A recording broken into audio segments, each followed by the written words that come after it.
Hello, my name is Sebastian, and I was inspired by the Venus Project to basically come up with my own journal of thought. Um, this is not a very high production quality video, but I just want to show my thoughts about what I think is important um, in the world, basically, and how we could hopefully develop some ideas and principles about how we should live together. These ideas are more my own. I would say that I've been influenced a little bit by Christianity and Buddhism. Um, I'm a fairly individualistic thinker. Um, Surprisingly, I haven't done a tremendous amount of research on what other people before me thought, which I probably should, but um, I do think that um, my ideas could be at least heard of, or at least thought of as interesting. If you guys are interested, if people watching this are interested to hear me out and like hear some of my quotes, I'd be happy to share. So just a little bit of background about me. It's very awkward to write about myself, but I basically am. I'm a little bit young in this photo, but I'm about because this is taken a little bit few years ago, but I'm about 32 right now. Um, and I basically have the idea that we should live together with virtue and to be in harmony with nature's ecosystem. Um, it's very important to look after this planet. We have limited resources, and we need to look after our resources and be in tune with how the economy and how the ecosystem of nature works, which is sad because that's not where the world is heading. Um, but I also think it's important as people to be virtuous or try to understand virtue and to understand how we can all get along. So this is a little biography, or a little, not biography, but like just a little snippet of how I describe myself. You can pause the video and read this if you would like, but I'm just going to move on. Um, it's not as important as the ideas I wanted to share. So um, basically, one of the ideas I take, which inspired me before writing this whole journal, is the golden rule, right? Which is, to do unto others as you'd have them do unto you, or to treat others the way you would want to be treated. It's a proverb in the Bible.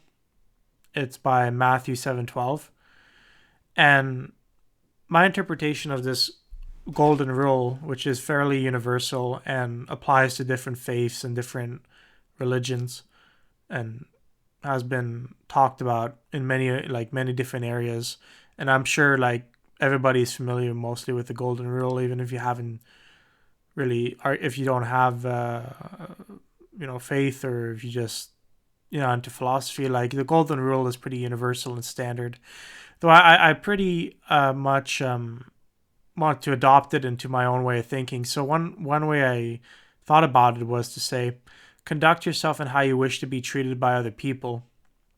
And that to me is important because I think that really you have to conduct yourself, because the only thing you have control over in this life is yourself. You could influence other people, but ultimately the only thing you really control is yourself. Um, so you have to conduct your own behavior, how you wish to be treated by other people. Each person that you encounter will have their own understanding of respect based on their culture and their upbringing. And everybody on this planet wants to be understood for the person they are. So that's my interpretation of the golden rule. And this is the first quote that I have in this journal. Now, it's a fairly long journal. I'm not going to spend hours and hours describing it because I'm going to be publishing it one day. But I just want to make this video to see if there is some interest in what I have to say. Another variation of this, which is, to treat others with dignity based on the values we share on common ground. Now, I know that this last part, to share based on the values we share on common ground, like that may be seen as some separation because maybe different cultures have different values. But the thing is, I think the main point of this all is to treat each other with dignity. One of the core concepts I think is very important in this life is to make sure we uphold human dignity. My worldview, or my view, is that, since birth we all should be dignified, and three keys to that is to treat each other with love, kindness, and respect, which I believe is taught in the Bible. Um, though, yeah, I mean, values that we share among people, I mean, among different cultures and among different parts of the world, we should ideally find a sense of common ground where we can resonate with the same values that we believe, which is another quote I have here, which I can go down to a little bit further, which is, let's focus not on the differences that can separate us, but rather focus on the shared values that will unite us together, rather than focus on our shared values that will unite us together. So, um, really, it's about trying to build a community of people that really share something in common, and believe in something that will unite the world. Really, it's like, you're just trying to find something that we all can share in common, which I think, in my mind, what really unites everybody is that we're all human, we're all people. We come from different backgrounds, we have different races, we have different ethnicities and cultures, and financial power, or status, and whether what orientation we are, or like whether we're disabled or abled, or um, I think we're all human in the end, right? So we're all people. That's what we have in common, right? So among people, I think that one thing we could all agree on is that people deserve human dignity. I would hope that most people would agree with this, but the question is, how do you define it? And I think if you look at the Bible, which one things that they talk about is that, to treat the keys to, human dignity, I think, is to treat each other with love, kindness, and respect. Um, anyway, so there's another variation I have of this, which is, to show care for others the same way you would expect them to care for you. Here I talk about expectation, which is, there's a very famous saying, which, or not, like, I hear people say this all the time, that it's like, you're expected to love others, and don't expect anything in return. But really, what I've realized in practicality is that we need a society that could be giving and taking, or giving and receiving, more accurately put. If you only give and you never receive anything, that's not healthy. If you only take and you never give anything back, that's not healthy either. We need a society that can give and receive, but not transactionally through money, which I know that could be a bit controversial because, like, money is so big, but find out a way where we can both give and receive, where it's more based on human trust and relationships, and something a bit more has deeper meaning than just a transactional relationship. So I think that, one of the things I wrote here was, what you expect from others, expect from yourself first, which I think is interesting, because I think that whatever you expect others to do for you, I think you have to expect that you could do the same thing for them. I think that's a healthy way to approach it and to think about it, because it's hard to really expect another person to do something for you if you don't think that you could do the same thing for them, right? It keeps a healthy boundary there, right? This is kind of a quote that I wrote based on my view of Christianity, or my idea that my idea that it talks about, which is, being open is the precursor to being kind. Kindness fosters love, which leads to peace. In order to have peace, we need to be virtuous and live in harmony with nature's ecosystem. So this is a quote I wrote myself. And what I mean by this is that in order to be kind and loving to each other, we have to be open to each other. We have to be open minded. So by being open minded, you could actually be able to listen to the other person. And by listening, you could understand what they're going through and then show kindness to them. Through that, you have love. You formulate a bond. You formulate a love that you could love your neighbor or love someone that is a stranger, just to have a human connection. And then through that, you have peace because we can get along and see each other eye to eye. So I also think it's very important to look after the planet as well because we need to look after our resources and not have them all go to waste, which I think it's sad because the way the planet is heading, we basically waste so much. And I'm not sure how this came to be where we just developed this type of system, but we really do need to start, recycling and making sure that our resources don't go to waste. Because really, in many years from now, we're going to be in a bad situation if we don't change the course of how things are going. Um, this is another quote I wrote, which is, it's inspired from the Chinese proverb, which is, "It is better to be a warrior in a garden than a gardener in a war." I interpreted this quote in myself to say that it is better to be powerful yet remain peaceful than to remain peaceful in oppressive power. Meaning that I would say that it's better to be in a position of power that you can show peace rather than trying to be peaceful while you're in a position where you're being oppressed. Um, that's basically what I'm trying to say by that.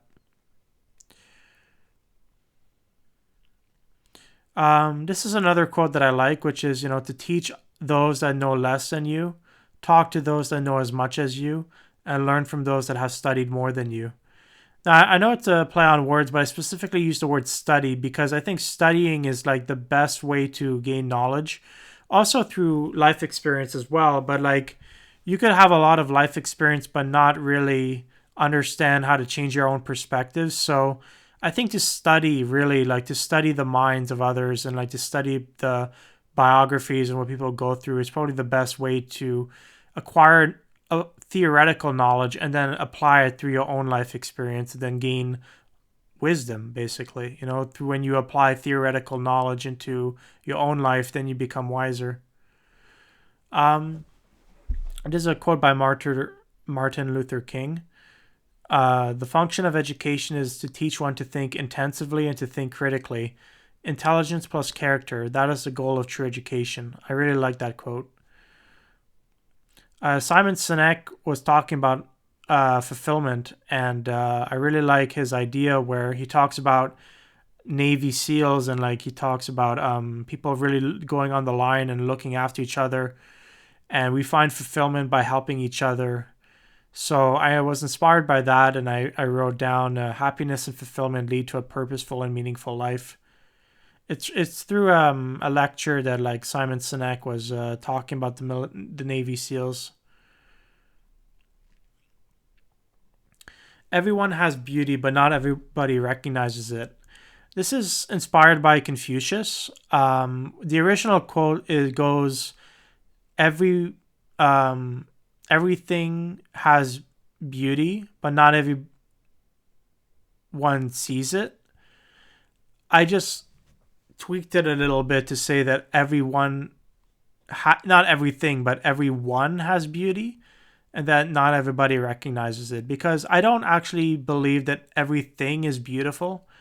There are things in this world that are not beautiful, like war, camp, like concentration camps and torture, biological warfare. Like you can't argue that those things are beautiful. You can't say that those things are beautiful. So I would not use the word everything, but if I were to modify or tweak Confucius's quote slightly, I'll just use the word everyone, because everyone refers to people, whereas everything refers to things. And not everything is beautiful in my mind. Certain things are, but not everything.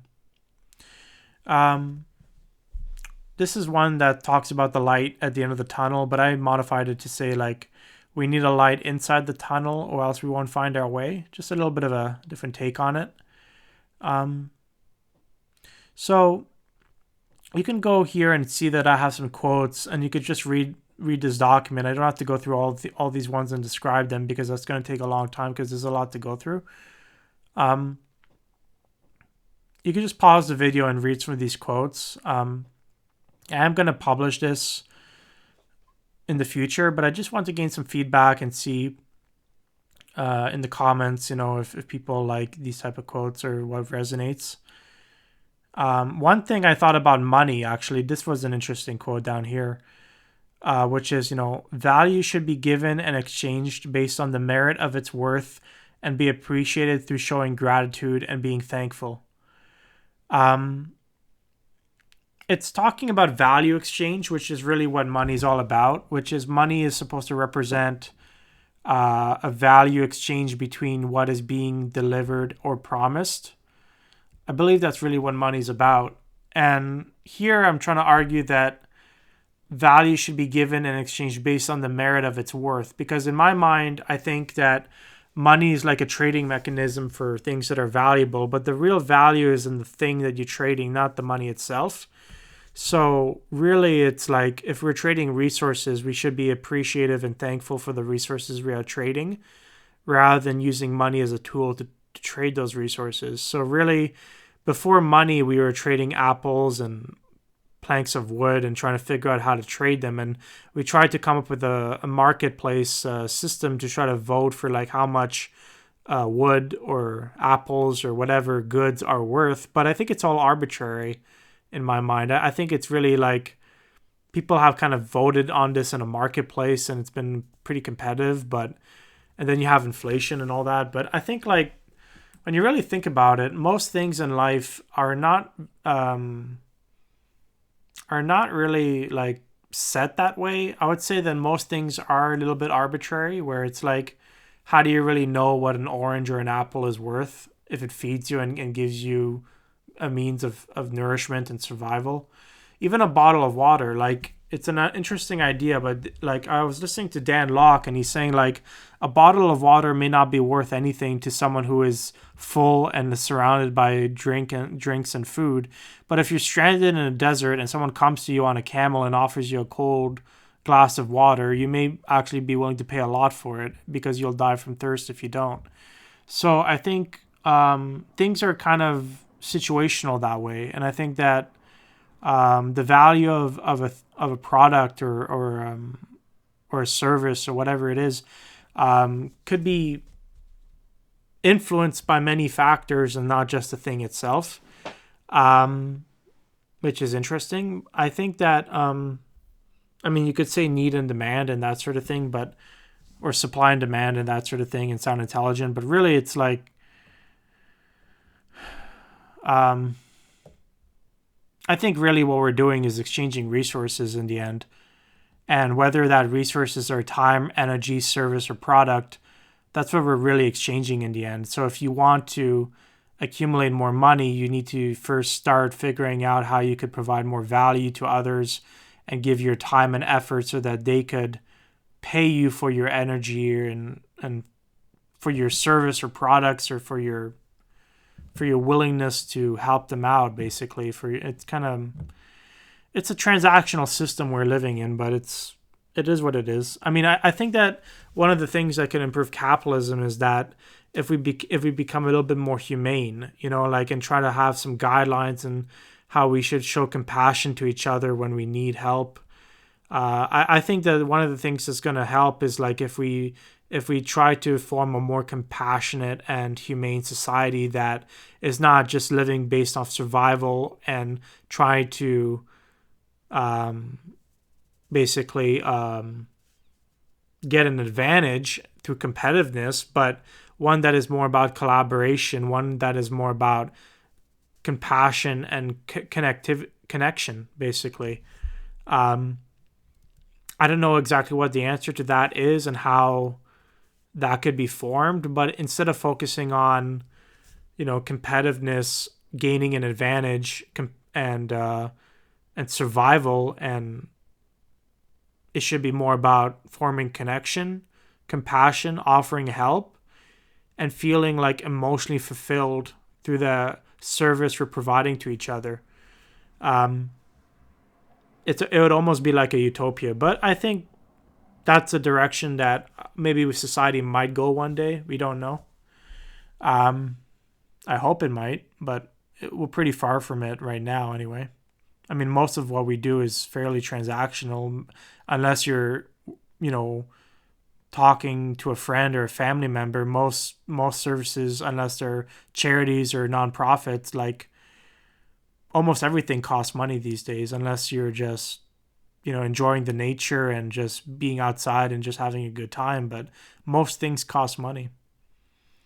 Anyway, that's enough talk about money and transaction. I think I'll just move on. Um,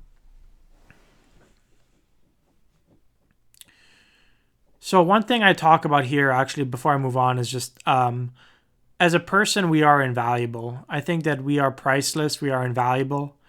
So our time as a person is valued the same because we as a person are invaluable. So our time that we spend on this planet is valued the same because we basically all our worth is the same. So we spend time the same. Our time as a person is seen as the same value.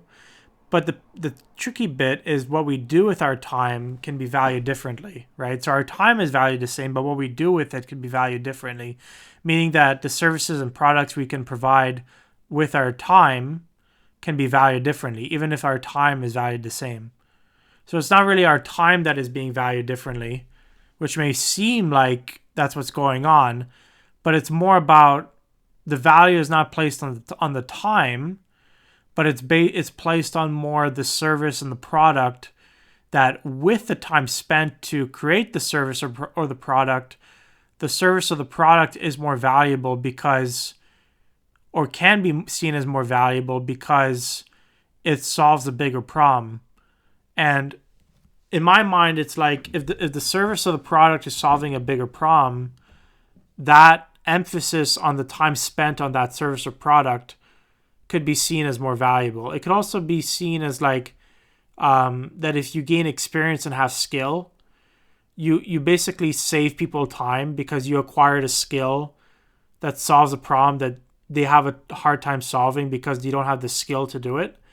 So you're saving people time, money, or energy. So it's like whatever you can save someone, if you could save someone more time, if you could solve a problem that really helps, makes a more bigger impact on their life, that can be seen as more valuable. But as a person, as a human being, all our time since birth and just spending time on this planet is equally valuable, right? It's just what we do with it that makes a difference.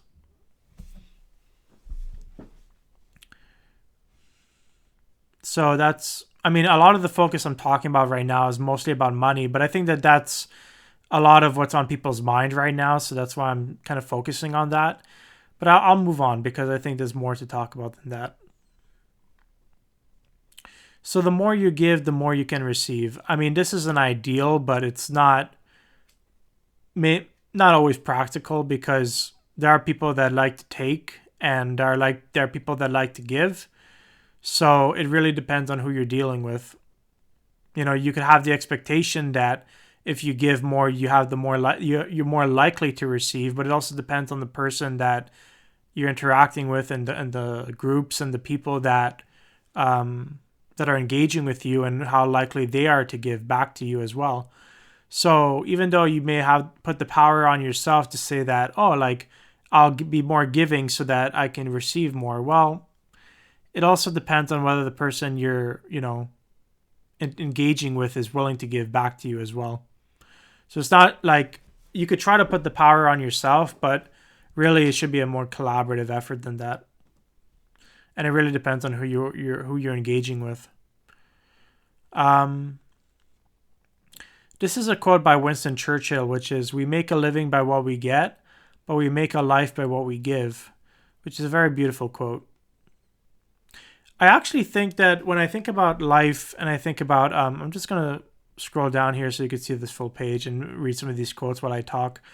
Um, I think that what's really important in life is that what we realize is like life is really about what we contribute in the end. It's not so much about what we take, it's more about what we contribute to others, because when we pass away, I mean, you could argue that our soul will go on, and we will our soul will go on when we pass away, and that sort of thing. But what we really get to keep in the end, I think, are memories, really.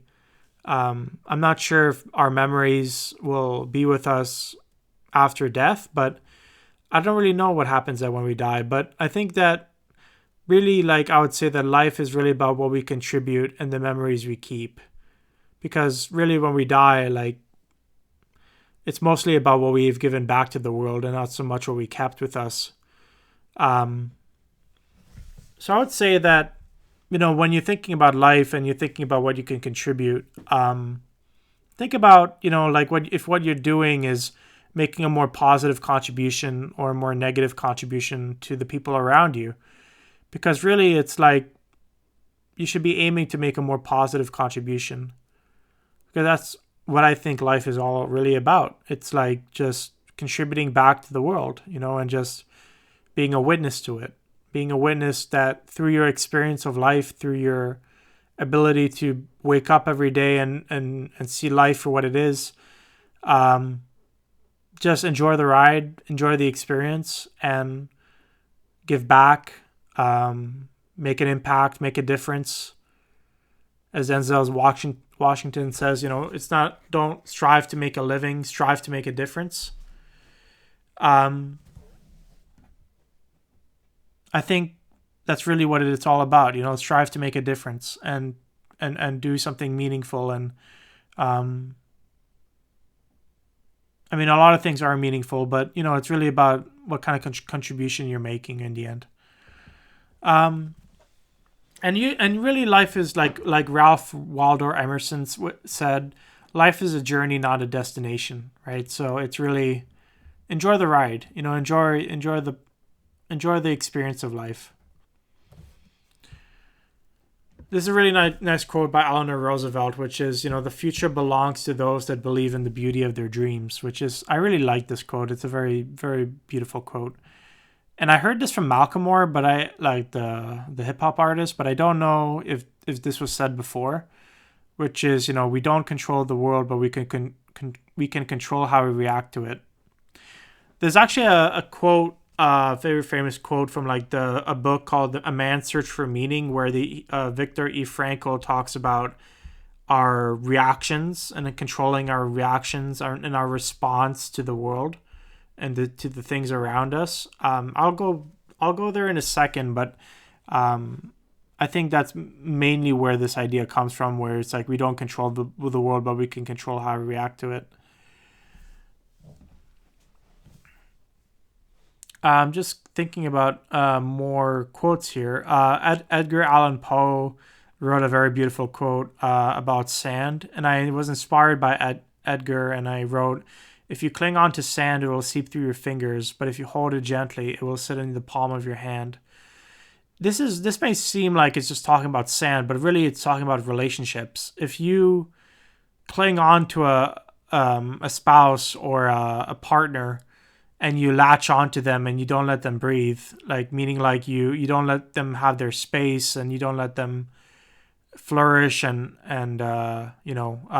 be themselves and be feel like they're free more to do what they want, and you more hold them like in the palm of your hand, as in like with sand, right, rather than cling on to them.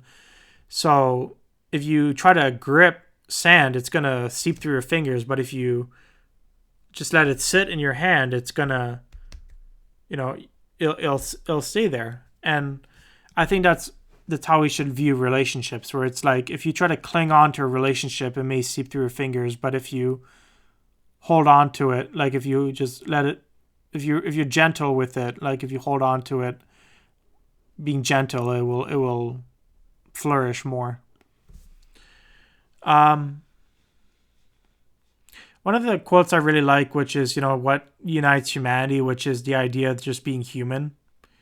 it's a very very simple idea, but it's like what really unites humanity is the idea of just being human.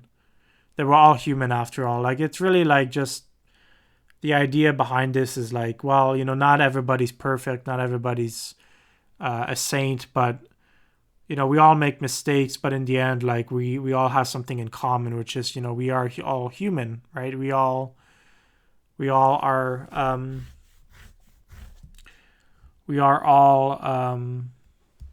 you know um, I would say imperfect, unless you're talking about Jesus Christ or talking about you know God but humanity, like people are imperfect, right? So that's kind of what unites us is this nature of being imperfect. But the strive for perfection is what we should strive to get to. But knowing that we're imperfect and still striving for perfection is kind of the goal in the end, right?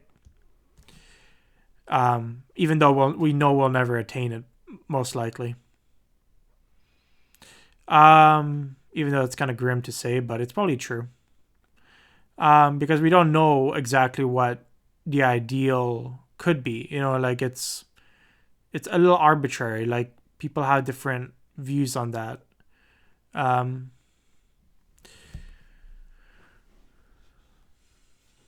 I write here that we all have a perceived understanding of the world around us based on our life's experiences. So there is objective reality about what is actually truth in this world, and then is our perceptual understanding of what is that truth. And I would say that most of our life is a perception, and most of it is perceived understanding. Um, we go through life in our own experiences and try to understand what we're going through. And I think that most of it really is just trying to understand what is going on. And we may not fully understand truth with absolute certainty, but we could have a fairly good assessment of what is going on based on our cognitive reasoning and just understanding of um, what is likely happening, and like being observational using the scientific method, or just having faith and believing and being like there's a range of skepticism also in that, but like basically where you are more likely to believe something versus you're more likely to be skeptical. But I think that really, in my view, it's like we don't really know anything with absolute certainty. We could only really perceive it, because really all we have is perception in the end. We only perceive that which is around us, and it's rare that we know something with absolute certainty. I think the only thing we can know with absolute certainty is that there is an objective truth. And how do we know that? Well, Rene Descartes would say, like, I think, therefore I am.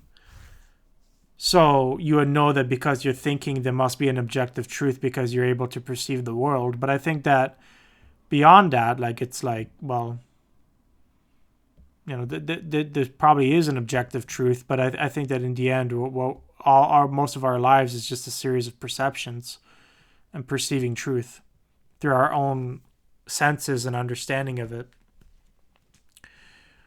We are not born good or bad, though our beliefs foster good or bad behavior. So I don't. This is important to understand, because I don't think people are essentially good or evil, or good or lack of good. I don't think it's like, don't judge a person, but look at what they believe in, and try to modify their beliefs, or influence their beliefs, or try to steer them into believing something different. Because if you can have someone believe something different, or have a different perception or a different take on a situation, or have a different understanding of it, that would influence their behavior, right? I think a lot of it comes down to belief, or understanding. So it's really, if you could see a different perspective on something and change your understanding of it, or change your awareness of it, that could influence the way you approach it, and that would influence your behavior. It's not so much being good or bad, but it's more about having a different perspective and having a different understanding. Their ideas of good or bad, good or evil.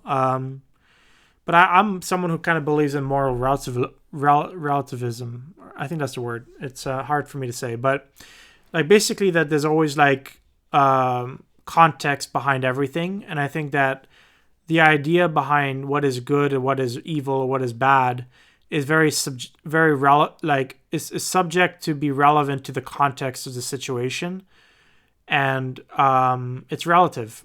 And I think that like you do not judge a person for what they do, but you look at what they believe in and look at what led to their actions. It's a different way of thinking, but I think it's more accurate to look at people that way. You don't look at what they like. You don't look at their at them. You look at their actions and like what led to that and what they believed in that led to that. As a person, we are kind of we're able to change. We're able to adapt a different mindset, a different way of thinking, which would change our behavior. So we are not essentially good or evil. We're like a sponge. We're just absorbing information and behaving according to what we believe. Um, let's move on. So this is a verse from the Black Eyed Peas where they talk about where's the love, which I really do like, which is lack of understanding leading us away from unity. It's a short verse in that song, but I think it's a very beautiful verse because it's really like the lack of our understanding leads us away from unity, which is really what they're talking about. And it's like I think it's just a beautiful verse. Um, I mean, this is a quote I came up with myself, which is the key to fulfillment is figuring out what you can do that brings you happiness that improve. Sorry, the key to fulfillment is figuring out what you can do that brings you happiness that improves the lives of other people. I was inspired a little bit from Simon Sinek and Will Smith when I wrote this, because Will Smith, in one of his interviews, he said like he wants to improve lives, which is really like his like two words, which is like improving lives, I think. And I kind of was inspired by Simon Sinek to say that like what is fulfillment, which is really about improving each other, improving like looking out for each other, just like the Navy SEALs, right? So I kind of combined that a little bit and said like the key to fulfillment is figuring out what you can do that brings you happiness that improves the lives of other people. It's just like tying some concepts together, but I don't take full credit for this quote. Um, Winston Churchill had a very nice quote or saying, which in one of his speeches he was saying, like, "Do not ever give up." And I was listening to Uriel Kame in one of his audio tracks of Treadmill Trainer. I think it was his second Treadmill Trainer volume. And he was talking about like a speech from Winston Churchill, and just all the speech was like a 2 minute speech saying like "Do not ever give up" by Winston Churchill. So that's all you really need to know to make it. Really, just don't give up. And I kind of adopted that and inspired by that, and just said, you could readjust course, but don't ever give up. Um, I like this quote. It's kind of like referencing poker a little bit. Do not. It's not about the cards you've been dealt, but how you play the hand. I like this quote. Um, I'm gonna move on here. Life is a beautiful gift. I feel like I've heard this quote before, but I don't know who to credit on this one.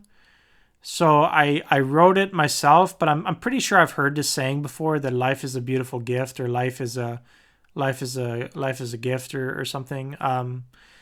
If anybody knows where this originates from, let me know, because I could give credit where credit is due here. But I don't know where I heard this before. That life is a beautiful gift, but I'm pretty sure it's been said before. Um, Stay hungry, stay foolish. Again, like Steve Jobs talks about that in his commencement ceremony speech. He's passed away unfortunately, but he talks about that in a commencement ceremony speech, and he was referencing a magazine, which is quite. I like that. Stay hungry, stay foolish. I like this quote by Mark Twain: "Do not let your schooling interfere with your education." I have some quotes for myself though. One that's also inspired by Rocky Balboa, which is kind of modified a little bit, which is it's not about how much you can hit, it's about how much you can take, get up, and keep fighting. I think the original quote was about it's about how you move forward, and that's how winning is done. But this is my own interpretation of it, which is inspired by Rocky Balboa and like how he talks about moving forward. Um,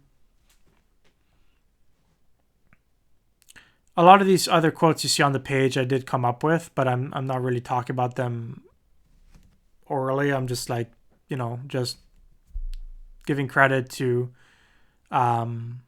people that thought about great quotes. Um, this is one I really like, which I'm hoping it could even be said in a movie one day, but this is original to me, which is inner strength doesn't come to those that seek it. It came to those that had to overcome adversity to find it. Like, I wish this could be like in a samurai movie or something. It would be kind of cool. I'm gonna move on a little bit more quickly because there's a lot of material to cover, and I don't want this video to be too long in length. I know these are just a lot of quotes, but like the idea behind this is like, if you could change your inner state, if you could change your philosophy on life, if you could change your perceptions about how to live life, I think you could influence your exterior environments, which is like it's a concept that I want to talk about, which is like um, if you ever feel like your environment was formed with malicious or with what's the word, malice, or like with malintent, or either that or with love or with compassion. I think it's very much true because like I don't think you could have a concentration camp that would exist without hate. Likewise, you wouldn't be able to have like a food shelter, sorry, a shelter, or like a food bank without care and compassion or love. So I think that how we feel in our inner state and what we feel emotionally in us will kind of influence what kind of environment we create. I think it's very important to realize that because a lot of the times what we feel emotionally on the inside will kind of influence how we form our exterior environments. It's I mean, I wish someone could make a study on that, but I think like it's important. It's an important idea. This is one I really like. The beauty of the soldier is not seen in the scene of battle, but rather when they come home to their kids and play with the baby's rattle. I really do like this quote. I came up with it. Could be a little bit of a rhyme.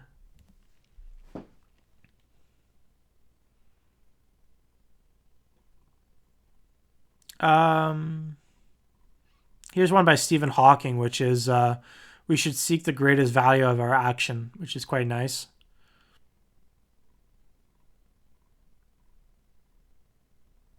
Now these are a little bit longer. So one quote I really like, which I was reading the Viktor E. Frankl's A Man's Search for Meaning, and in that I wasn't really reading the book, but I was reading a quote from it, and I really do like the quote, which is like talking about our response to life circumstances and how we can control our responses. I put it a little bit into my own words, which is this is not the original quote, but it's in my own words, which I personally find a little bit more just the way I interpret it, really. Which is, between stimulus and reaction, there is a space. In that space lies our control for our reactions. In our control lies our strength to choose our actions. In our actions lies our opportunity for growth and freedom. It's not quite the original, but it's in my own interpretation and words.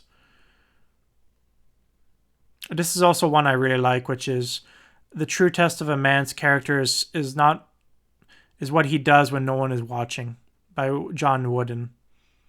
Really nice quote.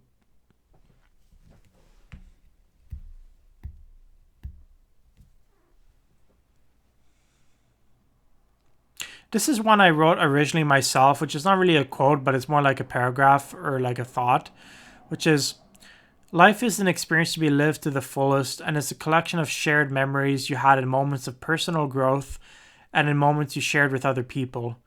When we pass away, we will be remembered not what we took away from the world, but what we gave to enrich the lives of other people. So this is original from me, and I do like the sentiment of this.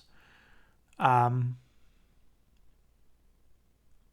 Also, one quote I came up with, which is, I would like to have a humane society of compassion and benevolence where we respect each other with the human dignity that we all deserve to have. That's kind of like the goal of, I think, society should be striving for, to maintain a society of compassion and benevolence where we respect and uphold human dignity because we all deserve to have it. It's really it's a goal. It's something to strive for. Not sure how to implement, but it should at least knowing the goal is important, right? Um, this is really nice by Albert Camus. You could or Camus, sorry. You could read this. Um, this is one I really like, which is it's not about flash and pizzazz. It's about function and utility. And also at the same time, it's not about the product that is being portrayed. It's all about the message that is being conveyed or and how it's being conveyed. This is one I came up with my friend Reed Ivans, which is unspoken acts of kindness speaks volumes about a person's character, which I think is very sweet. These are some of my beliefs. If you want to pause the video and read this, you can. Um, I'm not going to go through all of this because it's going to take too long to explain by video. But if you want to pause the video and just read this, feel free. Um, this is the second page. I have a little bit of a rap here, which is just for fun. A song here, "Heart of the Soldier," of a soldier.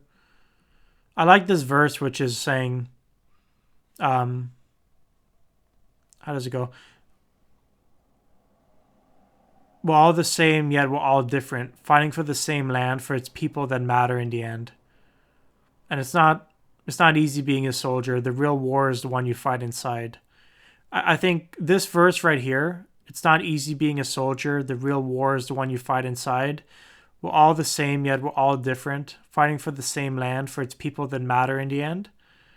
I really like this verse. I wrote it myself, and I'm trying to come up with a song that's based on that verse. And you could read what I wrote here. So I talk about faith. I also think it's important to have some faith. My own interpretation of faith. You can pause the video and read this if you would like. Um, Anything I'm showing here, you can pause and read if you would like. I'm just going to move on. I have like a dialogue between. It's a bit of a weird thing, but it's almost like a stage where I have like a dialogue between a patient and a therapist. A little bit corny, or maybe I'm not sure how to put it, but like it's interesting, right? It would be kind of like what would happen if a therapist was like very, um, almost like a philosopher. Be interesting. You can read this if you would like. I'm just gonna read one little quote from it though, which I say that existence of life allows us to live through it through shared experience. This shared experience is the beauty of life, and that which gives most of us a sense of love and connection, which makes life worthwhile and gives most of us meaning to exist. I think it's like it's my own thought. Be curious to know what other people think of it. Again, you could pause this video and just read some of these pages if you like. Um, I was looking into the Stoic philosophy a little bit too.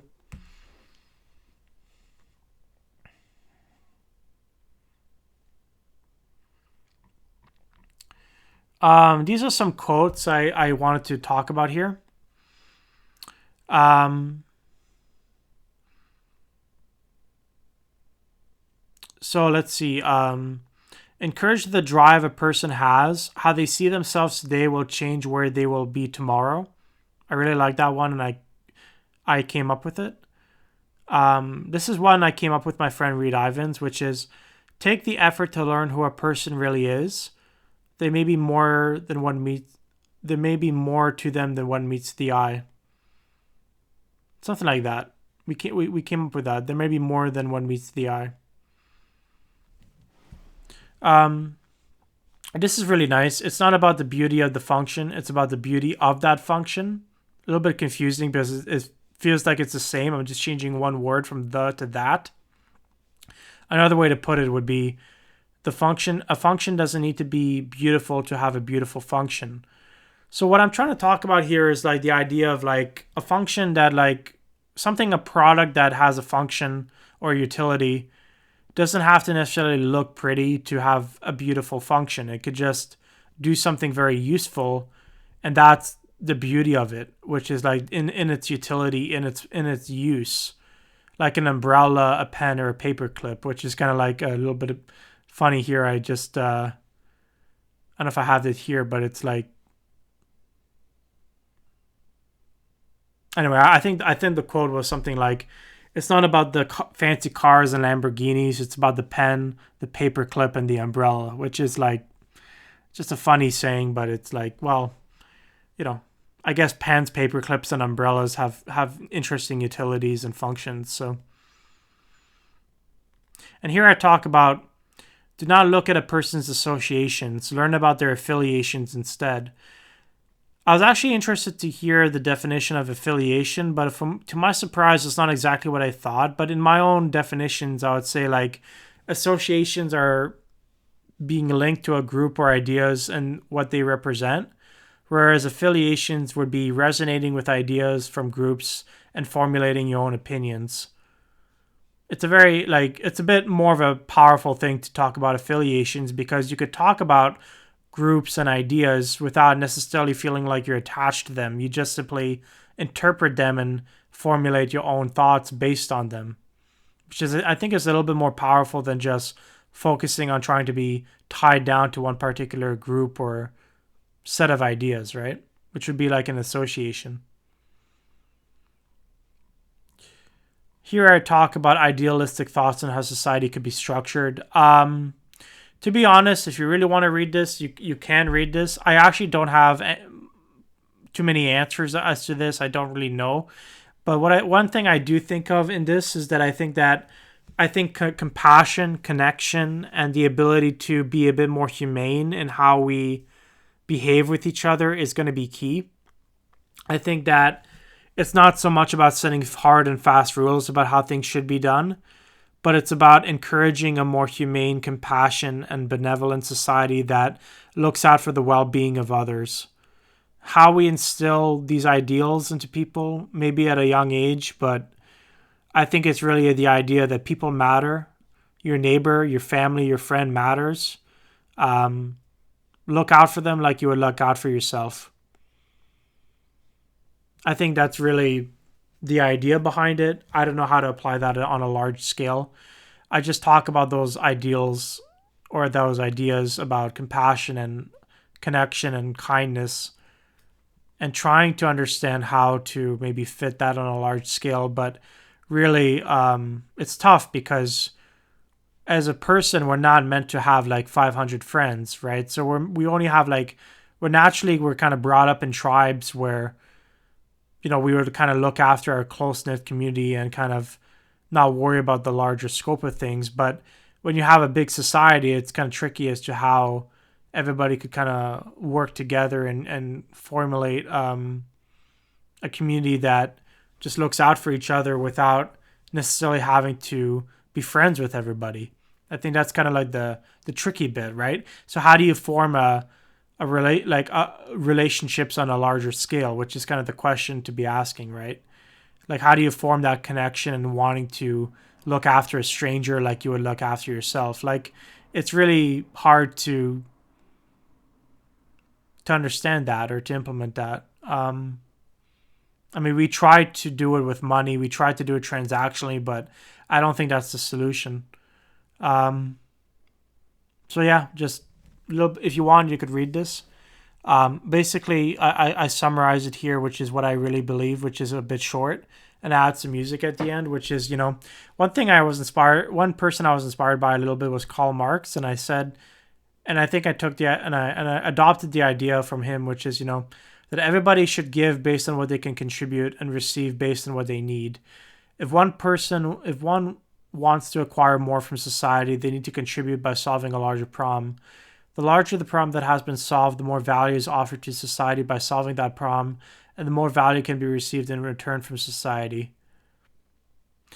Really, that's all I really have to say about that. The rest is a little bit talking about some values and moral principles, but really, it's like you want to have a bit of equality where it's not absolute equality, but you're saying that like everybody's worth the same. You just say that like if you have to give and contribute, but if you want to acquire more, you have to contribute more. If you want to acquire more, you have to solve a larger problem, and then that way you could accumulate more for yourself. But at the same time, like you're accumulating by giving back, right? So it's healthy. The problem is when people accumulate when they don't actually give anything in return. That's where the problem lies. So that's just my 2 cents. And of course, I have some pages here about what I've noticed personally about society, which is I feel like in this summary I could talk about that. I think that we live in a very individualistic world, or in an we live in individualism. Like we basically kind of believe what we want to believe. We kind of look out for ourselves, and we basically work to survive, where things are more of a transactional relationship. It's rare that unless you have like close friends or family that you find that there's rich connection. Most of the time, it's like like when you're just engaging with the world, it's like people can be nice and open up, but I think that most of the time it's like the way we structured our society is that sometimes people even forget to say thank you. It's kind of very simple things, but it's a bit sad, but I think we need to move away from individualism and move towards a society of belonging, compassion, connection, being interdependent, and being moral, ethical, and virtuous, which is going to be a tough shift, but I think that it's going to be the direction we're going to go eventually in the future, I hope. And this is the second page. If you want to, you can pause and read this. So thank you for watching this video. I'm just interested to hear some feedback on what you think about some of my ideas. Hopefully this video wasn't too long. And if you want to see a very interesting project that is happening, I was told today or earlier today about the Venus Project. Very interesting idea. Yeah, just wanted to end there. So thank you for watching. My name is Sebastian. Please leave me some feedback if you like this video. Thank you.